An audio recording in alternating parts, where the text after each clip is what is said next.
Alright, today's orders, BD pieces na WPC panel, saka 40 pieces na PVC panel ceiling. Okay, lock na bro. Okay. Ay, balento ni bro. Kaya na mga cladding diyon niya. Oh, cladding. Pero bago natin ikarga yung cladding, may nag-order ng tubular, kaya kailangan muna nating unahin to. Sayang din to, kaya tara, let's go. Alright, today's order, 60 pieces na bakal na tubular to 1.5. Grabe. Kamay.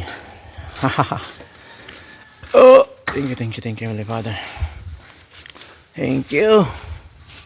Hindi ko expect ang order na to, guys, dahil ang order natin ito itong kaoswagan, yung mga PVC panel, pero sinabay na lang natin muna ang tubular dahil sayang din to, marami-rami. Hindi ko expect na mag-order na to, guys, naka-inquire na to last nung isang araw, no, tapos kanina talagang nag-final na bumili siya, kaya kahit papunta tayo sa kaoswagan talagang binili muna natin to dahil napakasayang. 60 pieces yan plus 6 na 3x3. At yun, continue at proceed na tayo dito sa ating mga PVC panel lang kasama ay cladding.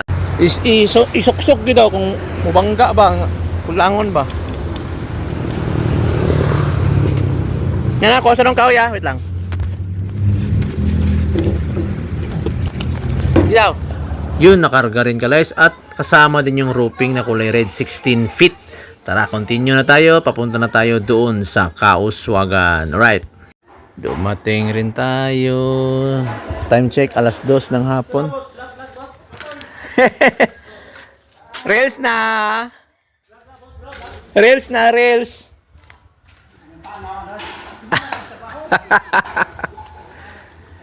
Woo! At ito ang pakatandaan natin palagi, guys. Huwag tayong makalimot sa pagpasalamat, lagi sa taas, grateful tayo, maliit man o malaki yung order at delivery, lalong-lalo na sa pag-safe sa atin sa mga traveling, sa lahat ng mga ginagawa natin sa paghatid ng mga produkto, ng mga binibili natin mga clients. Salamat na salamat doon. Doon pa lang talagang napakalaking thank you na noon. Dahil na pinoprotektahan niya yung pagbabiyahe natin, yung pagta-travel. Talagang napakaganda, no? Na laging ganun ang ating pag-iisip, laging nagpapasalamat sa lahat-lahat. Alright. Ayun. Balik sa saray. Balik sa saray. Kuya, wag nga lang ng layon. Sampaw gapon? Ano butang?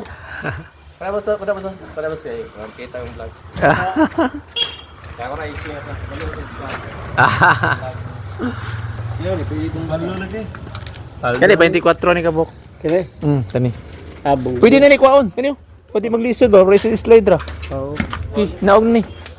Kani pa mang kon di man gud kay igugod, di masarado ba. Muna ako siyang gikon, hikot. 20 ko po, 24 na kabuk. Bukan dungay. Nga. Oh, wala na. Abong-bong na ni. Mo ni ding klaro kayo. O ding eh. Taro na kayo. Naman ni kulang katong yang gingong 45 ka box spandrel nga 1 meter. Wala stock kay. Marble yang ipili, marble gold. Hot dog stock. Tanan na ako supplier, hubas. Kusog yung marble mahal ni. Gagawin na malit ato ba? Huli kusog. Alam niyo ba, ka-lights, na dalawang order na ng client dito sa atin, dito sa Kauswagan, dalawang order niya to. Sayang yung una niyang binili, ka-lights, na mga tubular, or almost 150,000 sana yung mga materials, pero hindi sa atin nakabili. Dahil ngayon lang niya nalaman, yung unang bili niya, pangalawa to, nalaman yung store natin. Napakalaki sana ng nasave niya. Kayun, pauwi na tayo. Pero pagbalik natin sa Iligan, guys, order na naman, kaya magdi-deliver naman tayo. Sa ngayon ay mahayahay lang, malapit lang to, no? Mahayahay. Doon lamang to, malapit sa City High. Right, ito yung karga na tayo sa land bank. Dito tayo dumaan para talaga iwas sa traffic. Alright. At yun, pagkatapos ito, uwi na tayo. Maraming salamat sa panonood. Thank you sa mga client at Super Power. Thank you kay Heavenly Father.